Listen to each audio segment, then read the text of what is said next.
आबना Hormuz में फंसे 11,000 मलाहों और सैकड़ों जहाजों के इनका के लिए बड़े पैमाने पर ऑपरेशन शुरू कर दिया गया है। इंटरनेशनल मैरीटाइम ऑर्गेनाइजेशन के मुताबिक ये कार्रवाई ईरान, ओमान, अमेरिका और खत्ते के दीगर मुल्कों के ताउन से अंजाम दी गई है। IMO के सेक्रेटरी ने एक बयान में कहा कि हमने जरूरी सिक्योरिटी जमानतें हासिल कर ली हैं। महफूज बहरी नकलो हरकत के लिए हालात का मुकम्मल जायजा ले लिया ताकि इन ऑपरेशंस को मुमकिन बनाया जा सके। इदारे ने इनखला के अमल के आगाज के लिए जहाज़ों से राब्ता करना शुरू कर दिया है। अमरीकी सेनेट में डेमोक्रेट रहनुमा चक शूमर की डोनाल्ड ट्रंप पर कड़ी तनकीद। कहा, बरसों तक डोनाल्ड ट्रंप ने ईरान पर ज्यादा से ज्यादा दबाव डालने का वादा किया। डोनाल्ड ट्रंप ने अमरीकी अवाम को उलझन, इंतशार और ज्यादा से ज्यादा कीमत चुकाने पर मजबूर किया। इस जंग के जारी रहने का हर लम्हा अमरीकी अवाम के लिए अखराजात में इजाफा कर रहा है। मजीद कहा कि ये 10वीं बार है कि डेमोक्रेट्स ने रिपब्लिकन्स को वार पावर्स करारदाद पर वोट देने पर मजबूर किया। बार बार सेनेट में रिपब्लिकन्स अक्सरियत से अमरीकी अवाम के बजाय ट्रंप और उनकी जंग का साथ दिया। अमरीकी अवाम ने ईरान के हवाले से ट्रंप की तारीखी गलती की कीमत चुकाई। उन्होंने कहा कि ये इंतहाई मुज़हका खेज, बेहद महंगी और बगैर किसी वाज़े मकसद के लड़ी जाने वाली जंग है। जंग ने इन अहदाफ में से तकरीबन कोई भी हासिल नहीं किया जो ट्रंप ने पेश किए थे। इन जंग से डोनाल्ड ट्रंप का कोई मकसद पूरा नहीं हुआ। नायब सदर JD वेंस और वज़ीर ख़ारजा ने अवाम के सामने आकर जवाब देने से इनकार कर दिया। किसी को मालूम नहीं कि क्या खुफिया डील हुई।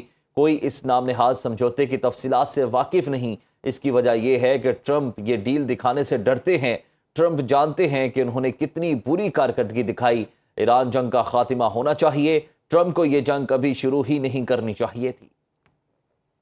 अमेरिकी सदर ट्रंप ने ईरान को सख्त वार्निंग देते हुए कहा कि अगर तेहरान ने आलमी जोहरी तवानाई एजेंसी IAEA के इंस्पेक्टर्स को मुआयने की इजाजत ना दी तो उसके साथ तमाम मुज़ाकरात फौरी तौर पर मनसूख कर दिए जाएंगे। पेंसिल्वेनिया में सहाफियों से गुफ्तगू करते हुए सदर ट्रंप ने वाज़ेह किया, ईरान के जोहरी प्रोग्राम का 100% जायजा लिया जाएगा और मुनासिब वक्त पर IAEA के इंस्पेक्टर्स ईरानी जोहरी तंसीबात का दौरा करेंगे। उन्होंने सख्त लहजा अख्तियार करते हुए कहा कि जोहरी प्रोग्राम से मुतालिक ईरान का मौक़िफ़ बिल्कुल गलत है और वो खुद भी ये सच जानते हैं। इसीलिए अगर ईरान को मुसीबत चाहिए तो वो जोहरी हथियार हासिल करने की कोशिश कर ले। अमरीकी सदर ने ईरान के साथ एक मुनसिफाना मुआहदा तय करने की ख्वाहिश का इजहार भी किया। तहम ये वाज़ेह किया कि ये सिर्फ इसी सूरत मुमकिन है जब ईरान बैनुल अक़वामी शराइत और मुआयने को कबूल करे।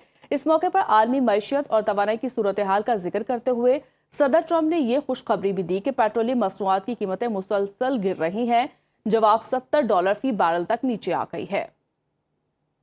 अमरीकी वज़ीर ख़ारजा मार्को रूबियो ईरान मुआहदे पर खलीजी इत्तेहादियों को एतमाद में लेने अबू धाबी पहुंच गए। आबना हुर्मस पर कोई मुल्क टॉल या फीस आयद नहीं कर सकता। अमरीकी वज़ीर ख़ारजा मार्को रूबियो की सहाफ़ियों से गुफ्तगू। कहा, आलमी आबी रास्ते पर टैक्स या फीस लगाना बैनुल अक़वामी कानून के खिलाफ है। खित्ते के तमाम ममालिक अमरीका के मौक़िफ़ से इत्तफ़ाक़ करते हैं। मार्को रूबियो ने कहा कि ईरान को इनकलाबी तहरीक की बजाय बतौर रियासत काम करना होगा। ईरान रियासत के तौर पर काम करे तो बड़ी तरक्की के मौके हैं। खित्ते में जब तक ईरानी प्रॉक्सीज हमले करेंगी कशीदगी ख़त्म नहीं हो सकती। इराक से मिसाइल और ड्रोन हमले इलाकाई अमन के लिए बड़ा खतरा है।